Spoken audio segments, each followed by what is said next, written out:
Salut et bienvenue, c'est Elric Legloire, créateur du podcast The Sales Game et responsable de la prospection chez TopPush. Merci de nous rejoindre pour un nouvel épisode. Aujourd'hui, je suis super content parce qu'on reçoit Fabien Ferreira. Donc Fabien, merci d'être avec nous sur le podcast. Ça va comment aujourd'hui ? Salut Elric, ça va super et toi ? Ça va bien. Donc aujourd'hui, avec Fabien, on va parler d'un sujet que je pense qui va intéresser pas mal de monde, donc qui est la méthode et la stratégie dans la prospection. Mais avant de rentrer dans le sujet, Fabien, est-ce que tu peux te présenter, nous raconter qu'est-ce que tu fais aujourd'hui, justement pour donner un peu le contexte à ce que tu fais ? Ok, d'accord. Salut à tous. En fait, donc pour ma part, j'ai monté une boîte en fait à la suite de mes études. Donc, je suis ingénieur de formation et j'ai monté donc ma boîte, une start-up dans l'événementiel. On a eu la chance de passer par The Family, donc de côtoyer pas mal en fait cet univers d'entrepreneurs. Et ensuite après, je suis rentré avec ma start-up à Station F. Et typiquement donc on avait pour ma plateforme, l'objectif c'était d'aider en fait les entreprises à gérer leurs événements et leur communauté. Et en fait, c'est en étant à Station F que je me suis rendu compte qu'il y avait pas mal d'entrepreneurs qui avaient des problématiques marketing et sales. Et donc typiquement en fait, j'ai commencé à travailler en large, en travers sur des sujets effectivement d'acquisition et de closing. Et à partir de là, en fait, j'ai pris goût à ce job-là. Et en fait, aujourd'hui, c'est ma principale activité. C'est en fait de travailler sur ces sujets et maintenant d'aider les entrepreneurs dans ces problématiques d'acquisition et de conversion. Et est-ce que tu peux nous donner un peu plus de détails sur le type de boîte que tu aides, le type de produit, plus ou moins pour savoir à quel type de vente tu t'adresses, enfin, si c'est de la vente à start-up, vente PME ou vente grand compte ? Ok, c'est tout type de boîte. La boîte, la plus grande boîte que j'ai, elle fait 70 millions d'euros de chiffre d'affaires. Et ça va jusqu'à, il y a 2 fondateurs dans la boîte. Après, effectivement, les problématiques, c'est toujours des problématiques B2B. Donc, en fait, des problématiques souvent de méthode. Donc, pas tant d'outils, mais de méthode.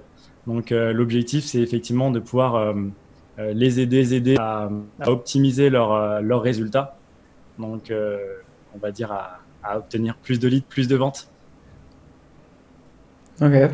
Et ça fait du coup combien de temps plus ou moins que tu as commencé à faire ça ? Là, ça va faire 18 mois. 18 mois. L'accompagnement est... Ouais, exactement, à 100%. À 100%, ok. Et du coup, alors, pour commencer à parler justement donc, du thème d'aujourd'hui, donc, comme j'avais mentionné tout à l'heure, qui était donc méthode et stratégie en fait justement dans la prospection. Pour parler du sujet, en fait, justement, j'aimerais bien commencer un peu pour toi. Qu'est-ce que tu vois aujourd'hui comme les plus gros challenges au niveau de la prospection ? Quels sont les 3 challenges que tu vois dans la prospection ? Ok, vaste sujet. Globalement, en fait, les problématiques dans une boîte sont souvent les mêmes. La première, on va dire, c'est l'ICP. C'est le fait que, en fait, les commerciaux, la startup, les marketeurs ont du mal à identifier en fait quelle est leur cible. Donc bien souvent on me dit moi mon ICP, donc le client idéal, donc celui qui signe rapidement, qui apporte de la valeur et qui reste client sur le long terme. On me dit souvent voilà c'est une boîte de 10 personnes au CAC 40, tu vois. Donc typiquement tu vois finalement on sait pas trop. Et, c'est tout le monde. Donc ça c'est la première chose parce que comme je dis souvent, si tu maîtrises vraiment en fait ta cible, en fait tu vas gagner énormément de temps. Parce que tu vas pouvoir effectivement donc, contacter les bonnes personnes et donc par la suite, tu auras des meilleurs résultats, c'est sûr. Donc la première étape, c'est d'identifier sa cible. Et pour ça, il y a des méthodes parce que en fait, c'est toujours une question de méthode. Donc effectivement, c'est de pouvoir poser les bonnes questions à son audience, de savoir qu'est-ce qu'ils recherchent, quel est l'impact sur leur business. Donc effectivement, quel est le message que tu peux leur adresser, à qui, etc. Et après, il y a une méthode aussi que j'aime bien par rapport à la partie audience, trouver sa cible, c'est tout simplement la méthode des icebergs. C'est le fait en fait de pas savoir au début exactement qui on cible et d'admettre qu'on ne sait pas, mais en tout cas d'émettre quelques hypothèses et de les tester rapidement. Donc, être dans une approche très dans l'itération, dans le sens où, voilà, peut-être que tu cibles des personnes ou une boîte où il y a 10 à 50 personnes. Peut-être que tu cibles des boîtes qui sont, je sais pas moi, entre 200 et 500 et après plus de 1000. Et ben, même si tu sais pas exactement à qui tu t'adresses, je te propose d'essayer les trois avec, tu prends la même approche, les mêmes séquences de mails, tu vois, et au bout d'une semaine, tu regardes tout simplement les résultats. Tu vois, quelle est la cible en fait où tu as eu le plus de réponses positives et quelle est la cible effectivement où tu penses avoir les meilleurs deals. Et typiquement, c'est celle-ci sur laquelle il faut que tu fasses un focus. Parce que quand on est une startup, ce qu'on cherche, c'est de gagner du cash. Et donc voilà, c'est faire focus directement sur la cible qui a le plus de potentiel. Et du coup, tu fais, donc pour récapituler ce que tu es en train de dire, donc tu fais le test sur une semaine, donc on va dire sur 3 ICP différents. Ouais, exactement. Et à la fin, en fait, tu vois justement là où tu as plus de réponses.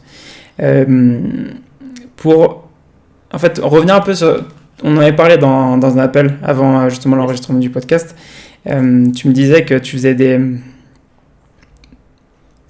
un questionnaire, enfin t'envoyais un questionnaire à des prospects justement en amont pour pouvoir t'aider à faire ça. Là par exemple, quand tu me disais que on prendrait 3 cibles différents, donc de 10 à 50 employés, de 200 à 500 employés et le dernier segment qui serait plus de 1000 employés. Si tu disais que tu vas envoyer le même message à ces 3 segments, comment tu fais pour créer ce premier message pour ces 3 segments?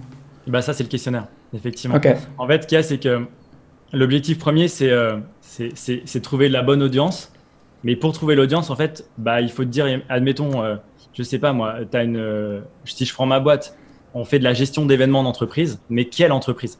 Tu pourrais te poser comme question. Donc en fait, ce qu'il y a, c'est qu'on va aller faire un questionnaire et on va aller envoyer ça en fait à tout type d'entreprise en leur demandant en fait sur quelques questions quel est le problème que tu as dans ta boîte vis-à-vis de la gestion de tes événements, tu vois? Quelles sont les fausses solutions que tu as mises en place? C'est-à-dire, aujourd'hui, j'ai fait appel à un prestataire, une agence événementielle, mais ça n'a pas fonctionné. Quel est l'impact que peut avoir ce résultat dans ta boîte? Et si tu ne trouvais pas de solution à ce problème de gestion d'événements d'ici 2 à 5 ans, il se passe quoi? Et typiquement, en fait, en ayant ces quelques résultats-là, tu comprends mieux ton audience. C'est-à-dire que si les personnes te disent, moi, mon problème en gestion d'événements, c'est tout simplement, je sais pas moi, le fait d'inviter les personnes. Et en fait, tout d'un coup, tu viens de comprendre que c'est l'invitation qui compte et pas l'engagement, tu vois, ou inversement. Ensuite, après, s'ils te disent, si d'ici 2 à 5 ans, je trouve pas de solution à ce problème, je sais pas moi, ma boîte, elle meurt. Tu vois que le problème, le pain, il est important. Donc, en fait, il est assez important pour proposer une offre associée, tu vois. Donc, au début, c'est vraiment le côté, on comprend son audience, on comprend en fait derrière leurs attentes du moment, tu vois. Et ensuite, derrière, tu mesures l'impact que ça peut avoir sur leurs activités. Et tu te dis, si l'impact est fort, tu pourras proposer un service fort. Si l'impact est faible, tu es dans la catégorie, tu sais, nice to have, on n'a pas trop besoin de toi, c'est le petit plus du moment. Ce que j'allais dire justement là, en découvrant ça, en savoir, quand tu découvres l'impact, comme tu disais, de que si dans 2 ans, tu règles pas son souci, sa boîte elle peut couler, tu sais que là, tu es sur un bon segment, on va dire, pour ton produit. Parce que, comme tu disais, si tu es sur un impact où dans 2 ans, en soi, qu'on ne résout pas le problème, ça ne change pas grand-chose. C'est juste, comme tu disais, c'est un nice to have. Et je pense que ça, c'est un des premiers points, comme tu mentionnais tout à l'heure, en fait, qui t'aide à savoir le segment d'entreprise, enfin l'ICP, justement, qu'il faut avoir. Et on avait oublié de mentionner l'ICP, pour ceux qui ne savent pas, c'est en anglais Ideal Customer Profile, le profil du client idéal. Et du coup, on va dire toi, c'est ce que tu avais fait justement avec ta boîte pour trouver l'ICP. Exactement. En fait, j'ai fait l'association des deux. Le questionnaire pour comprendre la cible, l'audience à laquelle je m'adressais, et quel était l'impact, et est-ce que l'impact était assez fort pour que je puisse vendre quelque chose à plusieurs milliers d'euros. C'était ça la question. Et la deuxième chose, et aussi savoir où est la valeur dans ton produit, tu vois. si tu vois un produit qui a plusieurs fonctionnalités, tu sais en fait que eux ils recherchent celle-ci, tu vois. C'est la fonctionnalité killer, tu vois. Donc c'est la plus importante. Et c'est celle qu'il faudra que tu mettes en avant en fait dans ta proposition de valeur et dans les bénéfices, tu sais, que tu vas pouvoir leur apporter.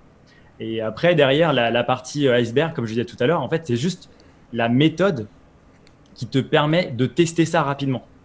Donc au début, tu as compris un peu ton audience avec un questionnaire, mais je ne peux pas vraiment dire que tu peux passer directement à l'étape de je leur envoie des messages. L'étape d'après, c'est on valide quand même que c'était tel ou tel type d'entreprise, tel ou tel type de poste, tel ou tel type de secteur qui fonctionne bien pour toi.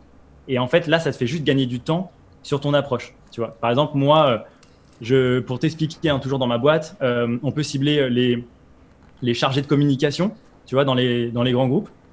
Mais on peut aussi cibler les directeurs communication, tu vois, donc le top décisionnaire, où on peut cibler aussi les chefs de projet événementiels, tu vois, dans des agences événementielles.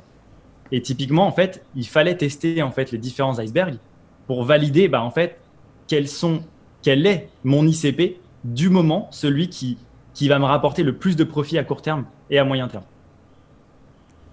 Et du coup, ça a donné quoi pour toi par rapport à ça? Du coup, c'est les chargés de communication. Chargé de communication? Ouais, pour la simple et bonne raison que les directeurs en fait communication sont des personnes qui sont assez difficiles à convaincre. Donc en fait, on essayait en fait de créer des champions avec les chargés de communication. Et à partir du moment où tu les as séduites, en fait, ces personnes-là, c'est souvent des filles, je dis séduites. En fait, elles vont aller effectivement en interne, aller évangéliser ton produit. Donc en fait, même si toi, tu es une petite structure, vous êtes que 2-3 dans ta boîte, l'avantage, c'est qu'en fait, tu commences à créer des ambassadeurs un peu dans toutes les boîtes. Et en fait, c'est elles qui vont aller vendre ta solution en interne. Et la deuxième chose, c'est qu'en fait, pour nous, les chefs de projet événementiels sont un peu des revendeurs, mais des revendeurs, tu sais, qui vont penser un peu le projet, le deal comme un one-shot, alors que nous, on essaie de créer de la récurrence. Donc, le fait, effectivement, de pouvoir convaincre, par exemple, un grand compte de travailler avec toi sur plusieurs années. C'est marrant. Il y a une stratégie business qui est de vendre de l'abonnement plutôt que de vendre de l'événement, tu vois. Nous, on se retrouve avec un peu avec le même souci sur le produit qu'on vend. Donc, nous, c'est une plateforme de recrutement. Et quand on vend justement aux agences de recrutement type Adecco, Manpower, on va avoir en fait soit justement t'as l'abonnement qui est annuel, où justement tu les aides pendant toute l'année. Mais eux aussi, ils font surtout aussi du recrutement par événement. Et là, bien sûr, c'est là où ça nous intéresse le plus, mais d'être partenaire sur plusieurs événements pendant toute l'année. Parce que là, on travaille avec Adecco, par exemple, en Australie, et on les aide sur l'Open Australie et d'autres événements qu'il y a là-bas. Et là-bas, ce qui se passe, c'est qu'au début, ils ont commencé vraiment que par projet. Un projet de 3 semaines, un projet d'1 mois, et en fait, petit à petit, on a créé... là, maintenant, on a des contrats annuels avec eux. Mais au début, malheureusement, c'était un contrat par projet et c'était pas. Alors que c'est pas ce qu'on vendait justement au début. On s'est un peu adapté au niveau de ce secteur d'activité parce que c'est le seul sur lequel, par exemple, on peut faire ça. Mais sur le reste, généralement, c'est un contrat annuel qu'on vend. Ouais, l'objectif, c'est de créer du revenu sur le long terme. Et c'est vrai que les petits one-shots sont on va les appeler les quick wins. Tu vois, c'est un peu la tactique, c'est le fait de signer quelque chose maintenant, mais en tout cas sur la durée, si tu veux recruter une équipe commerciale, si tu veux commencer à faire de la croissance, il te faut des contrats annuels, il te faut du revenu récurrent mensuel. Donc effectivement, nous on a foncé dessus, tu vois, directement. L'objectif pour nous, c'était très très concrètement, c'était de craquer en fait un peu ce modèle-là qui dans l'événementiel n'est pas du tout pensé comme ça. J'imagine. Donc du coup, en fait, tu fais en fonction de du marché, en fait, tu t'adaptes là où comme tu dis, où tu as plus de chances en fait de faire du business. Parce que si tu vois que dans les agences événementielles, tu vois que ça va être plus des contrats, ça va être un contrat pour 1 mois. Pour toi, j'imagine que c'est pas intéressant. C'est plus intéressant d'avoir un contrat d'1 an, de 3 ans, que d'avoir juste un contrat sur la courte durée. Et avant qu'on passe au deuxième justement challenge de la prospection, pour terminer sur ce que tu disais sur le questionnaire, donc quand tu fais le questionnaire auprès de tes prospects, qu'est-ce que tu vas... J'avais commencé à noter en fait ce que tu demandais, l'impact on va dire, du problème qu'ils ont aujourd'hui. Alors, après, tu avais dit une fausse solution, et qu'est-ce que tu vas voir aussi comme autre information? Qu'est-ce que tu vas essayer d'avoir comme information? Globalement, il faut connaître le problème qu'ils ont lié à ta thématique, les fausses solutions qu'ils ont rencontrées. Si toi, par exemple, tu parles de recrutement, tu as une plateforme qui fait du recrutement, et les fausses solutions, c'est je suis passé par une agence de recrutement, ça n'a pas fonctionné, j'ai essayé de prendre un freelance, j'ai essayé de recruter quelqu'un pour faire du recrutement, ça ne fonctionne pas parce que tu es en train de recruter quelqu'un pour recruter. Donc voilà. Et en tout cas, il va t'expliquer très concrètement ce qu'il a fait et qui n'a pas fonctionné. Donc, toi, ça te donne des idées, en tout cas, pour essayer de ne pas être dans la catégorie des fausses solutions. Tu vois. Après, à côté de ça, tu vas mesurer deux autres choses. Leur désir. Le désir, c'est en fait où ils veulent arriver, qu'est-ce qu'ils veulent exactement comme réponse. Par exemple, pour toi, ça peut être moi, je veux quelque chose qui me fasse que je gère le recrutement, tu vois, de manière ultra simple, tu vois, sans stress et sans me prendre la tête, tu vois, à moindre coût. Facile, hein. Et ensuite, après, effectivement, c'est le fameux impact qui est, par exemple, dans ton cas, c'est si je ne peux pas recruter, qu'est-ce qui se passe pour ma boîte? Tu vois. Par exemple, moi, dans mon cas, quand j'accompagne des boîtes, des startups ou des entreprises, quand je leur pose cette question, si tu fais pas de croissance, si tu trouves pas de clients, qu'est-ce qui se passe dans ta boîte? J'ai une colonne qui me répond ma boîte elle meurt, je fais faillite, ça va être compliqué pour moi personnellement, même tu vois, on vit sur mon salaire. Enfin, il y a plein de choses qui sont très lourdes. Donc tu sais qu'en fait derrière c'est une opportunité, tu vois. Et de la même manière pour le recrutement, si les personnes te disent moi s'il y a pas de recrutement, c'est pas grave, je continue comme ça, bon, on trouvera une autre solution, et en fait ils prennent ça d'une manière légère, ça va être compliqué pour toi d'argumenter. C'est en fait ce point-là que tu es en train de mentionner, justement, c'est comme en fait moi dans la partie que je gère ici, je fais pas la partie phase de découverte, parce que comme on est sur de la vente grand compte, la phase de découverte c'est le vendeur qui l'a fait. Donc la prospection, l'objectif principal c'est juste avoir le premier rendez-vous, et c'est tout. Mais en tout cas, ce que tu dis, l'impact, justement, je sais que dans la phase de découverte, nos vendeurs, en fait, ils essaient de découvrir l'impact de s'ils ne résolvent pas le problème, qu'est-ce qui se passe. Et comme on vend une solution de recrutement pour la partie opérationnelle des boîtes, et justement, généralement, l'impact que ça a, c'est sur le chiffre d'affaires. Parce que nous, notre secteur sur lequel on vend le plus, c'est les call centers. Et les call centers, par exemple, s'ils ne remplissent pas leurs objectifs de recrutement, et le client qu'ils viennent d'avoir, qui leur demandait 300 agents pour, je sais pas, la campagne de Noël, par exemple, il va pas justement être content au niveau de la satisfaction de la campagne, parce que en gros, s'il a passé 300 agents pour début décembre, on va dire il peut choisir un autre call center pour gérer ça.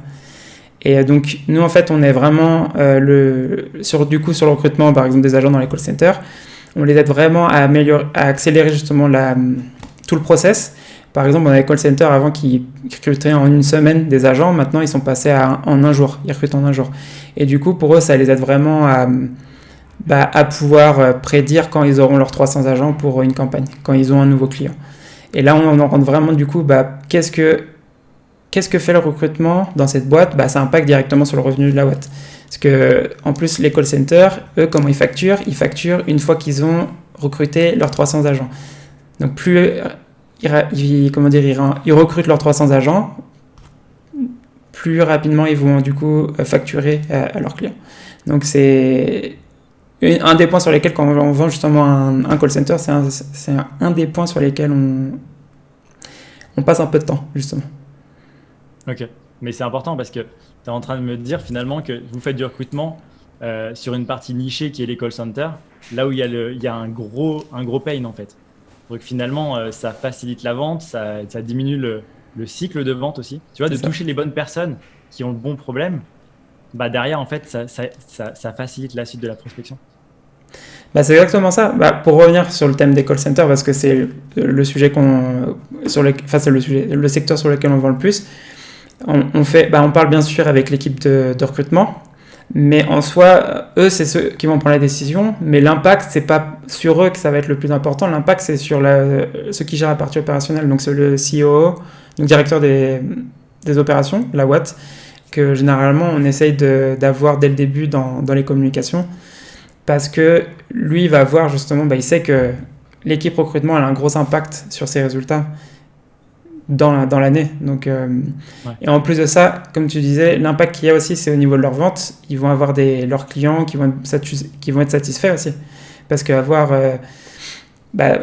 comme je disais tout à l'heure, une campagne de 300 personnes où ils recrutent les personnes, on va dire en une semaine au lieu des 3 semaines qu'ils font normalement, c'est une valeur ajoutée en fait par rapport à notre call center. Et du coup, ils vont gagner des points au niveau de leurs clients qu'ils ont actuellement. Ouais, très clairement. Bonne stratégie. C'est ça. Et du coup, donc là, on est en train de parler donc, du questionnaire. Donc, tu avais commencé un peu à mentionner toute la partie, donc la méthode pour trouver le message. Comment tu fais, du coup, pour trouver un message à envoyer, justement, à tes prospects? Qu'est-ce que tu fais concrètement pour le trouver? En fait, très clairement, déjà, tu sais, si tu sais qui tu cibles, la vie, elle est facile.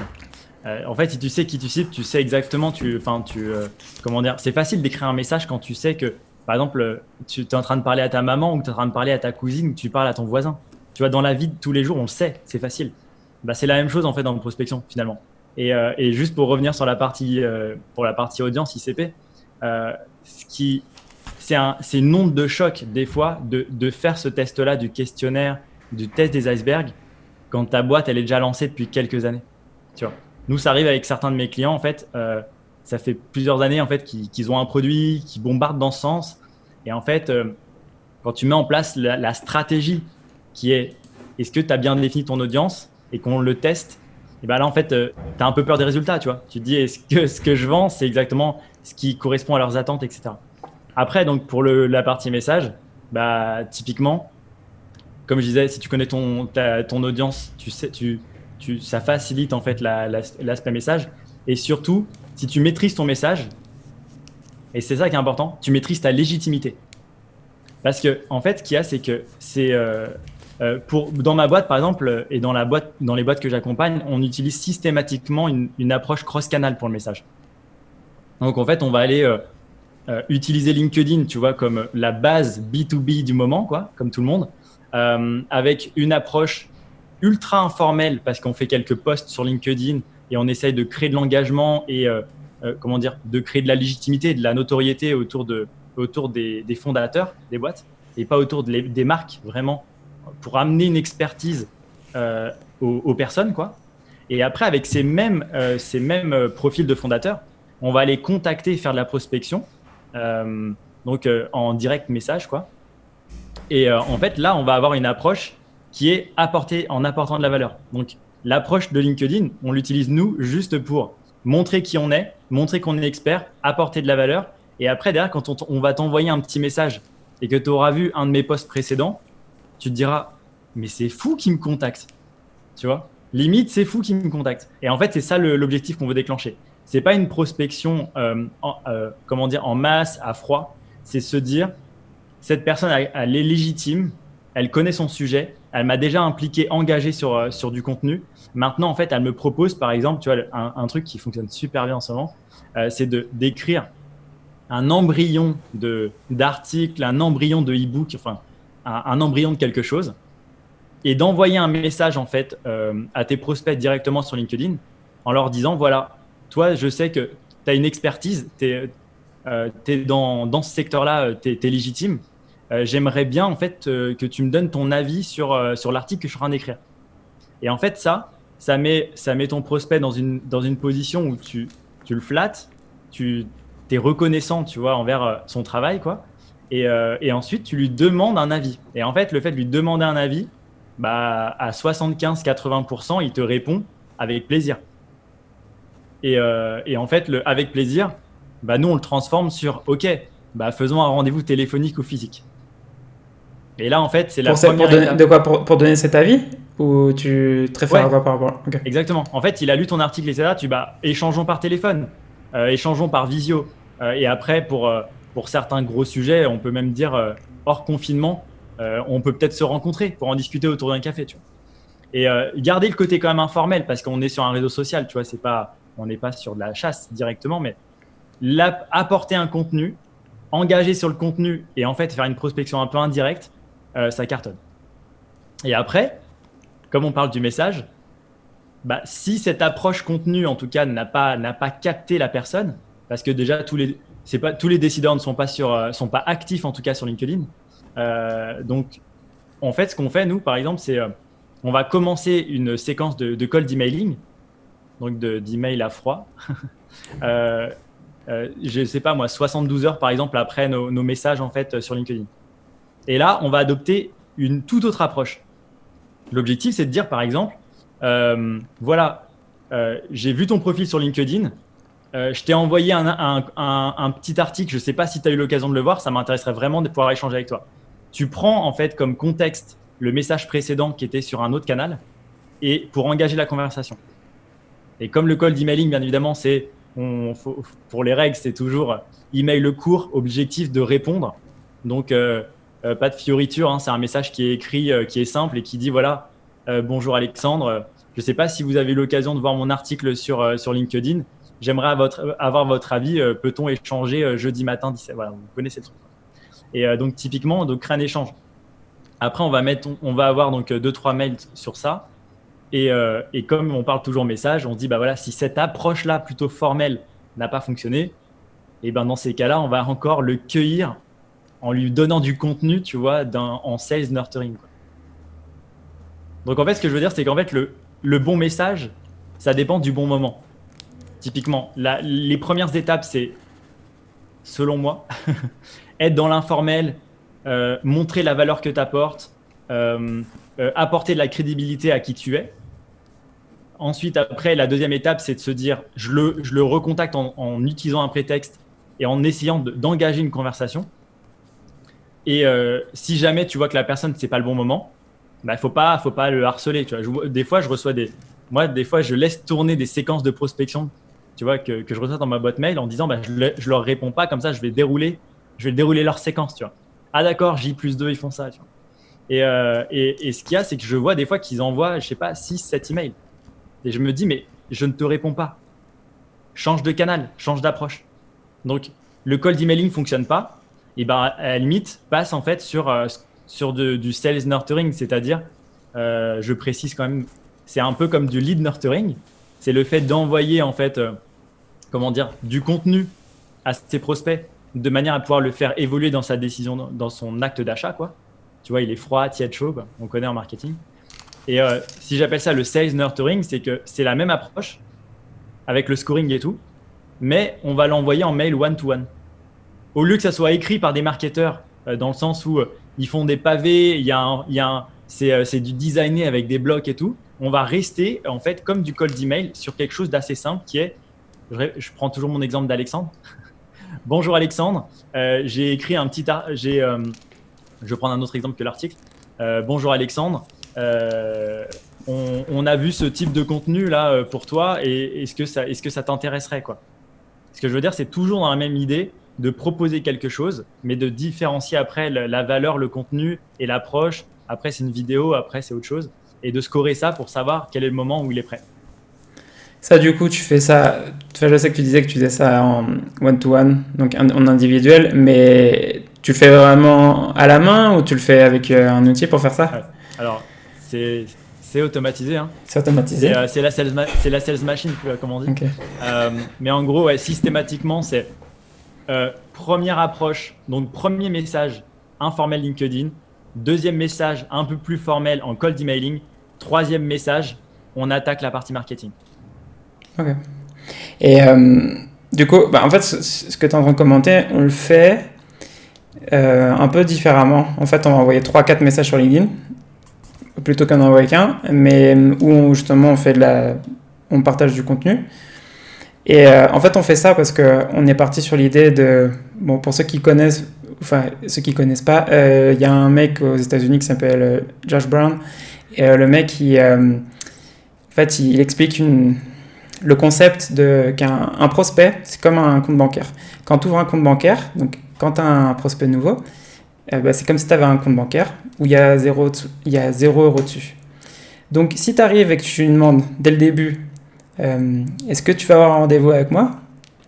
Il va te dire t'as pas forcément beaucoup de chances qu'il te dise oui parce que tu arrives, tu lui demandes quelque chose sans qu'il ait quelque chose à te donner. Alors que si tu fais ce que Fabien est en train de commenter, donc arriver et créer de la valeur dès le début, bah créer de la valeur en envoyant un article où tu lui demandes son avis, bah c'est comme si tu déposais de l'argent sur le compte. Et justement, le jour où tu vas lui demander d'avoir ce rendez-vous, tu auras plus de chances qu'il te dise oui parce que en fait, du coup, tu auras fait déjà plusieurs transferts sur son compte via tout le contenu que tu lui as déjà envoyé. Parce que, comme tu disais tout à l'heure, tu crées ta légitimité. Donc là, nous, on a cette image-là du compte bancaire, de se dire, nos prospects, on préfère premièrement arriver à lui donner du contenu, parce que déjà, tu te positionnes différemment, parce qu'il n'y a pas beaucoup de vendeurs qui font ça. Et ensuite, on fait ça aussi, donc, comme ce que tu disais, sur LinkedIn.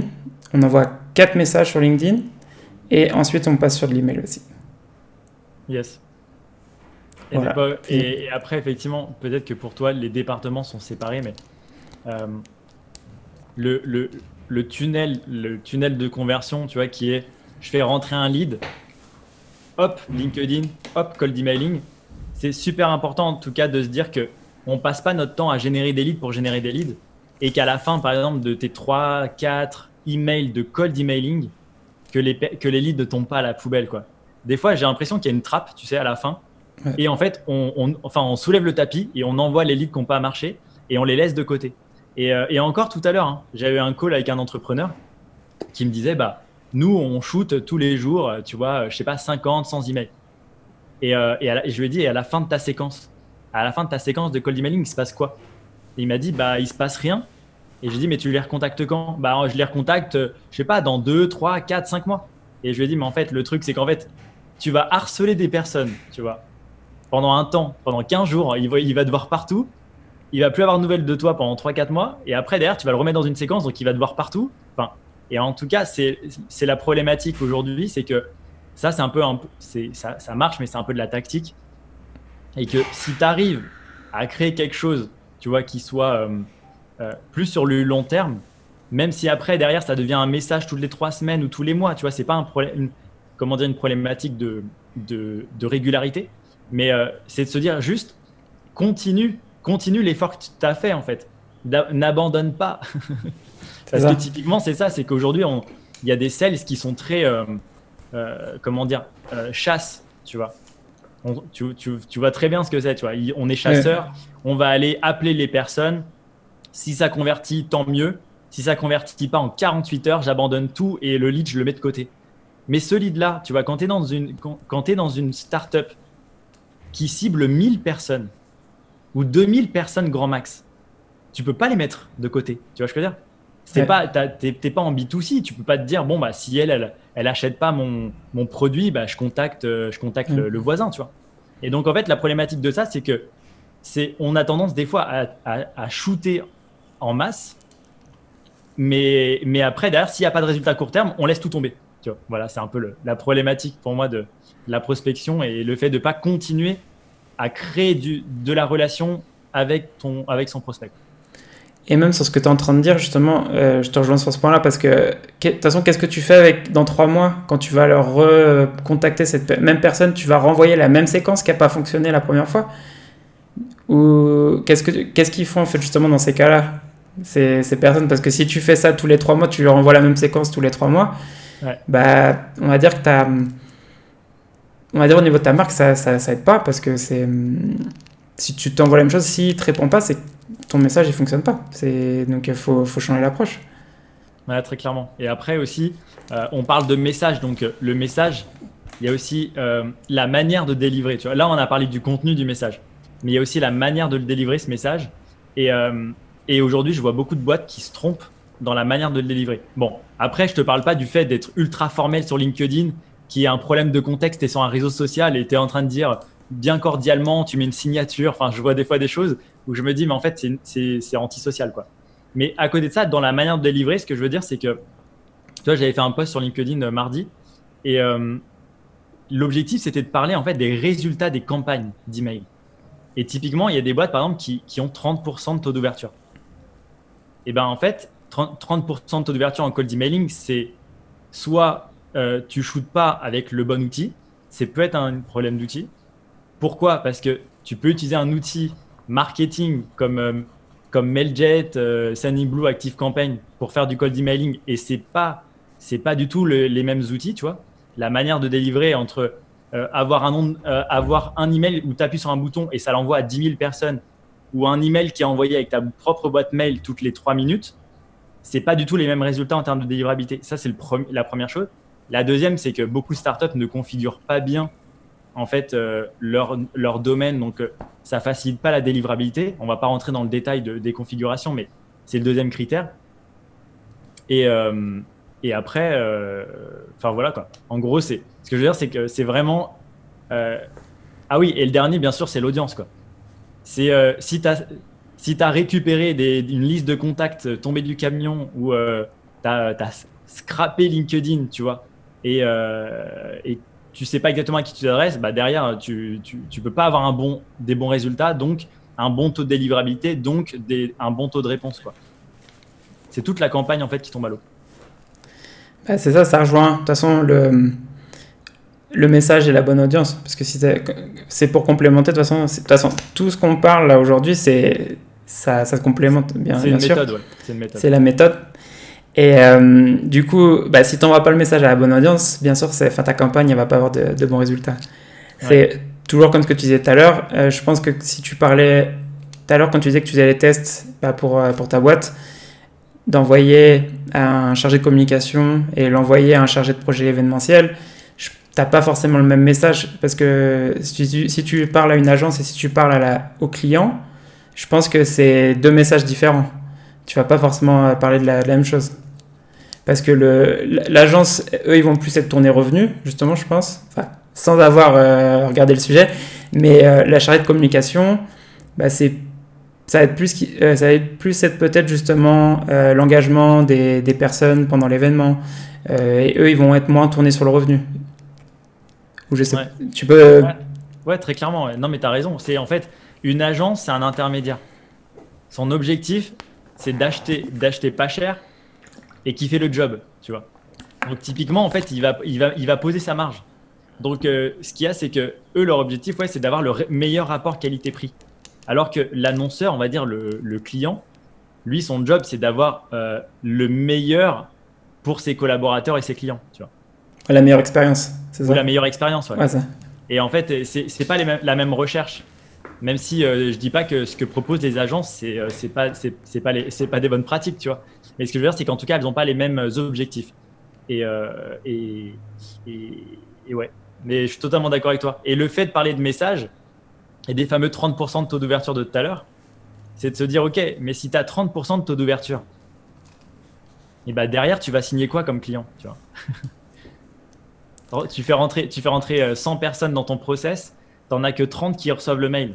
Donc derrière, après, tu en as combien qui répondent, donc tu en as combien que tu peux avoir au téléphone, donc tu en as combien que tu signes, tu vois. Derrière, en fait, ça décrédibilise tout. Et ça, je sais pas pourquoi, mais aujourd'hui, soit on a du mal à mesurer, tu vois, ou soit on essaye de pas chercher à comprendre, tu vois, où sont les résultats, mais avoir un 30% en plein milieu de ton funnel d'acquisition, tu vois, c'est un goulot d'étranglement, quoi. Derrière, le business est mort, en fait, tu vois. Ta prospection, elle est morte. Ouais, parce que d'avoir 30% de taux d'ouverture, si tu dis qu'en gros, faut augmenter tes résultats, en gros, le principe qu'ils vont avoir, c'est envoyer à plus de personnes. Et du coup, comme tu disais, ta crédibilité elle va baisser parce que si tu envoies, je sais pas, du coup, ils envoyaient ça à 100 personnes et du coup, ils l'envoient à 1000, du coup, c'est bien, ton résultat, c'est toujours 30%. Mais en soi, la qualité de ce que tu avais envoyé, elle s'est pas améliorée. Et au final, pour augmenter tes résultats, ça va toujours être augmenter le nombre de prospects que tu mets dans ta prospection. Alors que si tu regardais si tu t'assois et tu essaies de comprendre en fait qu'est-ce qui se passe dans cette séquence, pourquoi on n'a que 30% de taux d'ouverture, est-ce que c'est... généralement, le taux d'ouverture, c'est le sujet de l'email. Qui rentre en compte, mais tu as aussi, comme tu disais tout à l'heure, la configuration de ta plateforme, parce que on rentrera pas dans le détail, mais comme tu disais tout à l'heure, mais en gros, nous on vient de passer de Yesware à HubSpot et on a dû du coup configurer la plateforme parce qu'au début, on avait 10 à 15% de taux d'ouverture sur des emails. Et on ne s'était pas dit au début pourquoi. Enfin, on avait complètement zappé de se dire, on a oublié de configurer la plateforme. Et quand on a configuré la plateforme, là, on a commencé à avoir des meilleurs taux. Donc, on était passé sur du 50-60%. Donc là, on est en train de travailler maintenant sur les sujets, continuer à travailler sur les sujets pour voir qu'est-ce qui fonctionne le mieux, bien sûr. Ouais, clairement. Et comme tu disais, tu as 30% en plein milieu de ton tunnel de conversion. On te demande de faire plus de chiffres en tant que sales. Tu vas mettre plus de leads en entrée. Mais le problème, c'est qu'on n'a pas un marché infini. Tu vois ? Ça veut dire qu'à un moment donné, tu as essoufflé ton marché à bombarder de l'email pour pas qu'ils l'ouvrent. Mais même s'ils ne l'ont pas ouvert, à un moment donné, ils l'ont peut-être vu passer, tu vois, et ils se disent, mais cette boîte, c'est des acharnés, tu vois. Et en fait, tu décrédibilises toute la stratégie en fait, de croissance de ta boîte, quoi. Et c'est comme si, en gros, si on prend un exemple, mais qui paraîtrait complètement aberrant pour une agence de pub digitale, tu vois, par exemple sur Facebook, tu as une vidéo qui ne convertit pas. Elle est moche, elle ne convertit pas, les personnes ne comprennent pas le message, tu vois.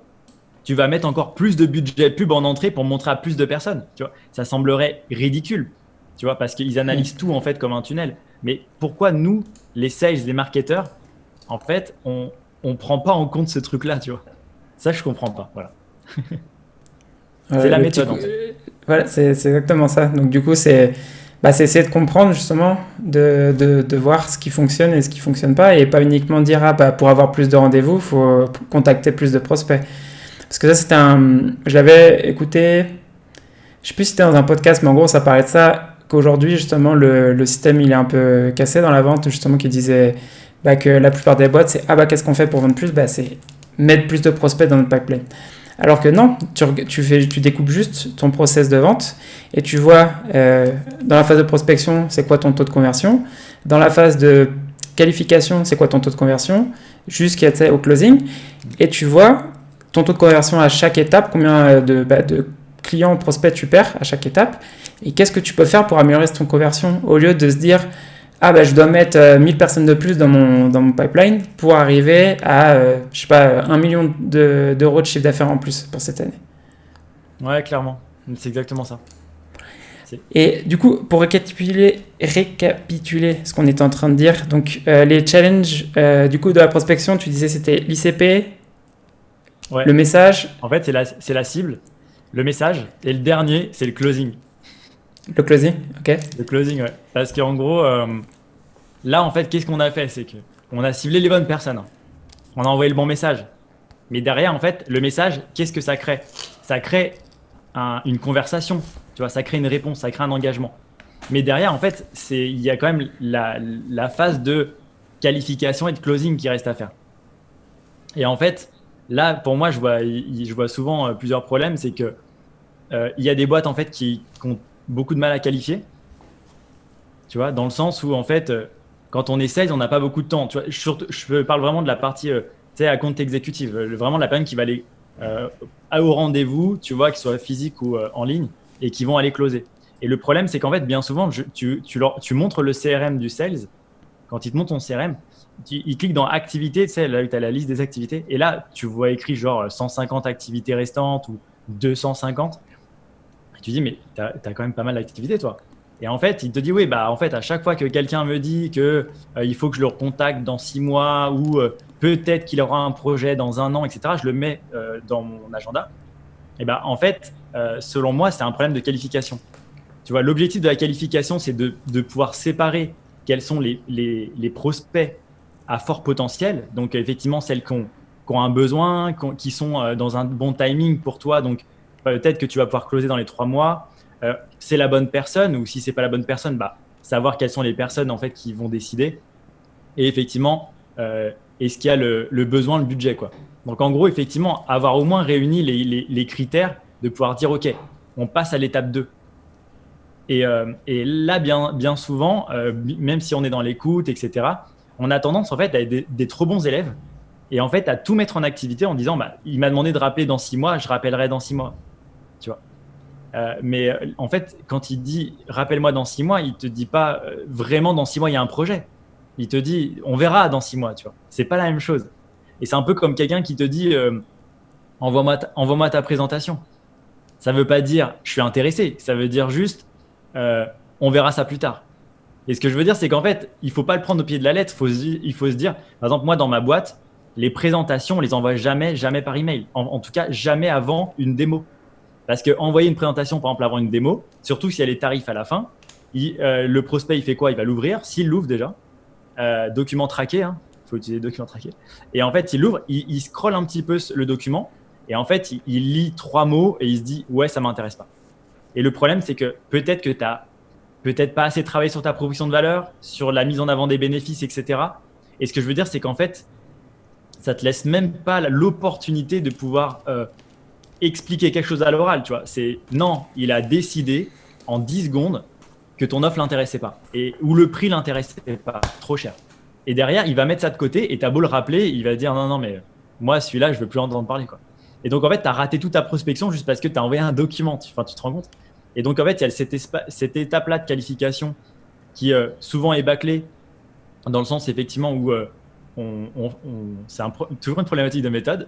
Et aussi, la problématique du closing, c'est que quand tu rates ta qualification et que tu fais passer trop de personnes à l'étape 2, bah, tu te retrouves avec ton CRM où tu as une centaine d'opportunités.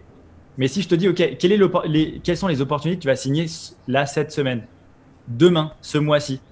Et ben, si tu réponds un peu vaguement, oui, mais elle m'a dit peut-être dans 3 mois et tout, c'est qu'en fait, on est en train juste de brasser, tu vois, des activités, des opportunités sur le CRM.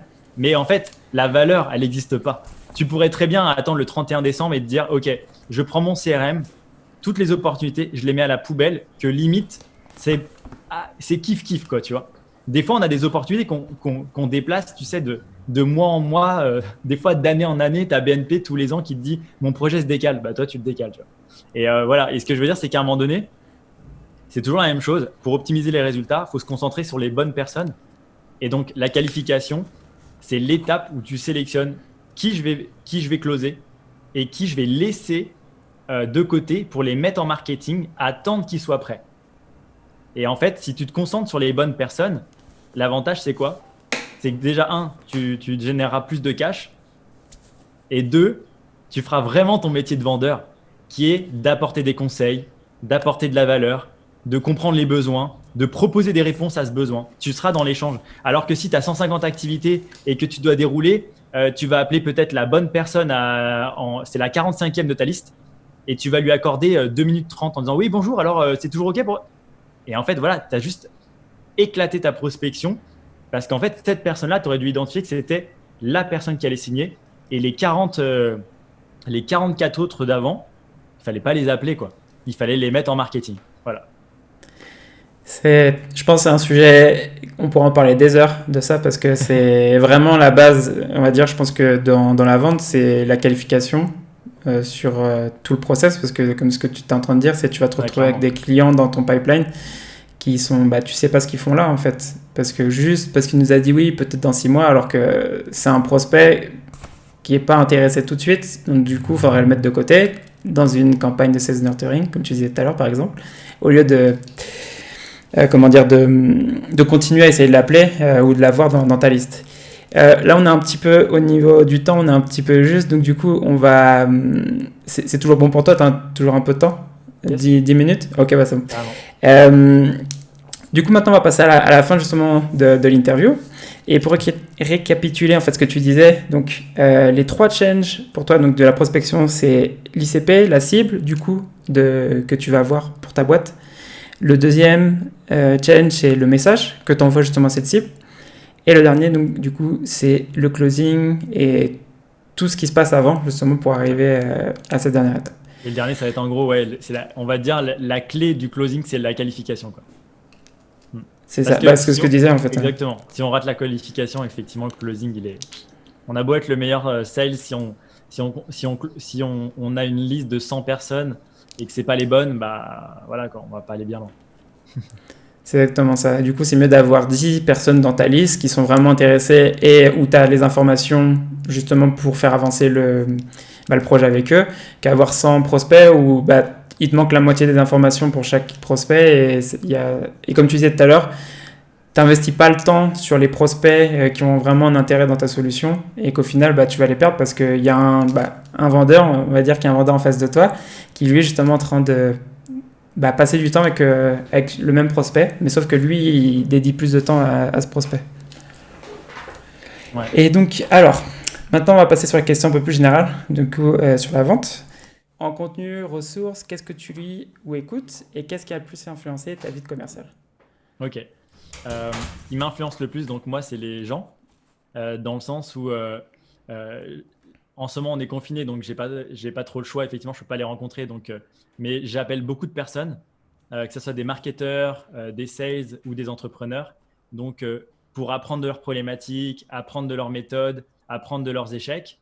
Et typiquement, en fait, comme chacun se forme à son niveau, et ben en fait, le fait d'interroger directement la personne qui s'est formée, on en apprend beaucoup plus que de lire directement le livre qui est, tu vois ce que je veux dire. L'avantage, c'est que lui a lu un livre, il a testé, il a itéré des process, et en fait, moi, il m'explique le résultat en fait de ses expériences.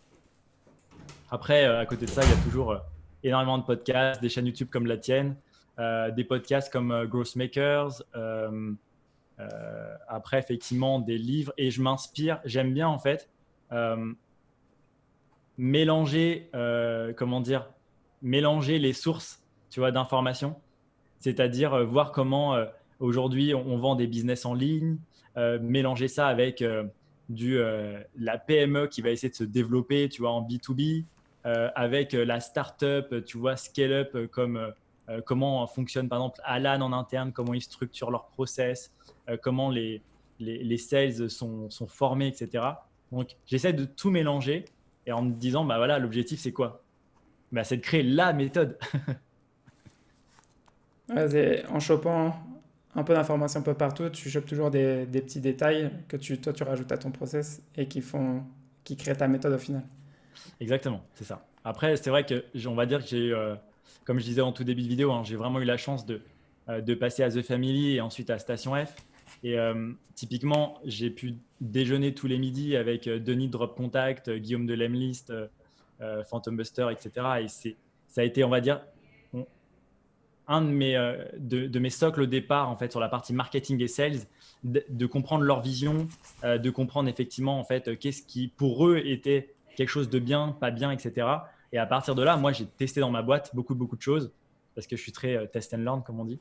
Et ensuite, après, derrière, bah voilà, ce qui marche, en fait, j'aime le partager.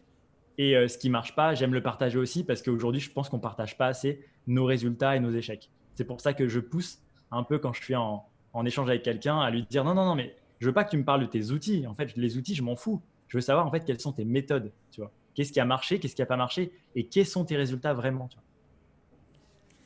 Je pense que c'est comme ce que tu dis, on n'en parle pas assez en fait toute la partie qui fonctionne pas. Et nous, je le vois dans ma boîte où je suis, on le fait pas assez. Parce que là, par exemple, on a fait un événement hier pour l'Asie et j'avais fait il y a un mois la même chose pour un autre événement et j'avais eu, bon, on va dire, c'est pas énorme comme résultat, mais j'avais eu 16 inscrits à l'événement. Des gens qui rentrent dans notre ICP, bien sûr, pas des 16 inscrits qui ne rentrent pas dans notre ICP. Et on va dire que c'était bien. Et je m'étais dit, du coup, je vais faire la même chose pour cet événement. Et j'ai eu un inscrit. Et du coup, je suis en train d'en parler justement avec ma boss. Ce matin, on en parlait. Du coup, qu'est-ce qui s'est passé? Du coup, il faudra qu'on regarde, on se penche sur le sujet pour se dire qu'est-ce qu'on devra changer pour le prochain événement. Et là, on le partage aussi avec l'équipe pour leur dire, pour leur partager que ça n'a pas fonctionné ce qu'on a fait cette fois-ci. Ouais, Et je très pense que clairement. c'est comme tu es en train de le dire, c'est un sujet qu'il faut vraiment poser aussi sur la table, c'est vraiment dire ce qui fonctionne pas aussi, pas uniquement ce qui fonctionne. Parce que comme ça, les autres, ça évite qu'ils leur fassent la même chose quand ils savent pas que ça fonctionne. C'est clair. Mais le problème, c'est qu'en France, on n'a pas cette culture du partage. Et que un de mes challenges, c'est à mon niveau, hein, c'est d'essayer de changer un peu ce mindset, qui est que cet état d'esprit, excuse-moi, qui est que, Ah, par exemple, tu vois, comme je disais tout à l'heure, j'en ai parlé, tu vois, du post que j'avais fait sur LinkedIn. Donc, je parlais des résultats, tu vois, qu'on obtient sur nos campagnes d'email. Ouais. Et typiquement, le nombre de personnes, à tous les commentaires, j'ai dit OK, merci pour ton retour, mais c'est quoi toi tes résultats? Quelles sont tes méthodes? Qu'est-ce que tu as appliqué comme stratégie?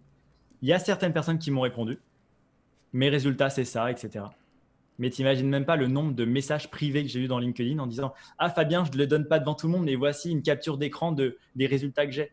Et je répondais mais pourquoi tu ne veux pas partager? On parle juste de… Ok, tu as 30% de taux d'ouverture et 3% de réponse par exemple. Mais je veux dire, c'est aucune information business là-dedans. Tu vois, on ne parle pas de ton prix, on ne parle pas de tes clients. Enfin, on parle juste de… Voilà. Et je ne comprends pas en fait. Donc, à mon niveau, j'essaye de challenger les personnes pour qu'un peu à l'américaine, tu vois, on partage des vraies méthodes, un vrai savoir-faire et qu'on s'entraide parce qu'on est tous sur des secteurs différents. Et par exemple, moi, j'ai pas mal de clients qui sont en B2B. Mais en fait, si on partageait les méthodes, etc., on créerait des super méthodes. Et en fait, à mon niveau, c'est ce que je commence à faire.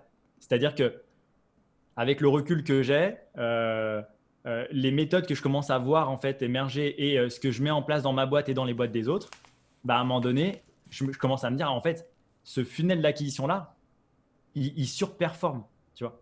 Et donc c'est ça en fait que je veux partager, c'est avoir cette étape, cette méthode-là pour trouver son ICP, cette méthode-là pour pour écrire un message et cette méthode-là pour qualifier et closer. Et tu vois, et une fois que tu commences à avoir une sales machine qui est propre, qui est clean, après derrière en fait, tu peux la mettre dans n'importe quelle boîte, ça marche en fait. C'est ça la magie de la prospection. Et de la méthode aussi. Et la méthode de la prospection.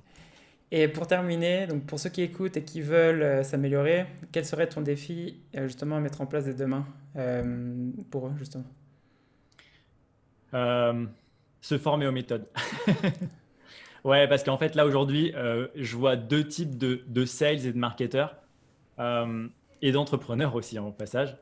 Il y a ceux qui font de la vente et du marketing, mais qui pensent toujours aux outils, par exemple. C'est-à-dire, tu vois, par exemple, sur le Slack de Gros Hacking France ou Commercial de France, etc., tout ce qui se finit par de France, globalement, en fait, ça parle beaucoup d'outils, mais ça parle très peu de méthodes. Et typiquement, je vois vraiment deux niveaux, moi. C'est la personne qui pense toujours outils. Oui, alors j'utilise Phantom Buster, ensuite derrière, je relis ça sur Zapier avec ci, avec ça, etc. Très dans la tactique, pas du tout dans la méthodologie, pas du tout dans la stratégie. Et en fait, ces personnes-là, c'est pas des personnes qui vont performer parce qu'elles sont dans la tactique. Donc, c'est des personnes en fait qui n'arriveront pas à arriver à leurs objectifs, donc ils vont être déçus de la vente. Et si tu es déçu de la vente, à un moment donné, tu diras, en fait, peut-être que je suis pas bon vendeur. Et tu vas te retrouver account manager. Tu vois, et typiquement, je dis pas qu'account manager, c'est moins bien. Je dis juste qu'en gros, un vendeur qui ne sait pas closer, tu vois, souvent il se retrouve account manager parce qu'il se dit, bon, c'est un mélange de vendeur et customer success, quoi. Et par contre, tu as ceux qui performent parce qu'en fait, ils se spécialisent. Donc, ils comprennent un peu qu'il faut aller au-delà de l'outil, commencer à mettre des méthodes, comprendre effectivement que je dois vendre à eux, je dois adapter mon offre, etc. Donc, se remettre en question. Et eux, par contre, ils surperforment. Et en fait, aujourd'hui, il y a un décalage pour moi, il y a vraiment deux groupes. Il y a ceux, en fait, qui s'amusent et ceux qui font des résultats. Tu vois. Et bon, c'est triste à dire, hein, mais c'est vraiment les deux tribus, quoi. Après, ce qui est cool, c'est qu'on peut dire à n'importe quelle personne qui s'amuse, apprends, mets en place des méthodes et tu passes dans le groupe des personnes qui ont des résultats, tu vois. C'est ça. Du coup, c'est le mot de la fin pour l'épisode d'aujourd'hui. Donc, à retenir, donc, mettez une méthode en fait, donc, du coup, dans ton process de vente, plutôt que justement de regarder que les outils. Et donc, s'il y a des personnes qui sont en train d'écouter justement l'épisode et qui veulent te contacter, où est-ce qu'elles peuvent te contacter? LinkedIn. LinkedIn, parce que c'est la base où il faut aller trouver les bons contacts, donc j'y suis. Et après, j'ai un site internet, j'ai aussi une chaîne YouTube où je commence à mettre un peu de contenu qui parle de méthode et de stratégie. Et voilà. Ça marche. Fabien, du coup, je te remercie beaucoup pour ton temps et de nous avoir donné ton point de vue en fait justement sur la vente et la prospection en général. Et je te dis à bientôt. Yes, merci à toi. Ciao. Salut. Merci d'avoir écouté cet épisode de The Sales Game. Si t'aimes le podcast, abonne-toi, laisse un commentaire, une note, partage-le avec tes potes, fais-le écouter à ta mère, en gros, fais-en ce que tu veux. Et ça serait top aussi si tu pouvais m'aider à le partager. On se revoit dans le prochain épisode. Ciao!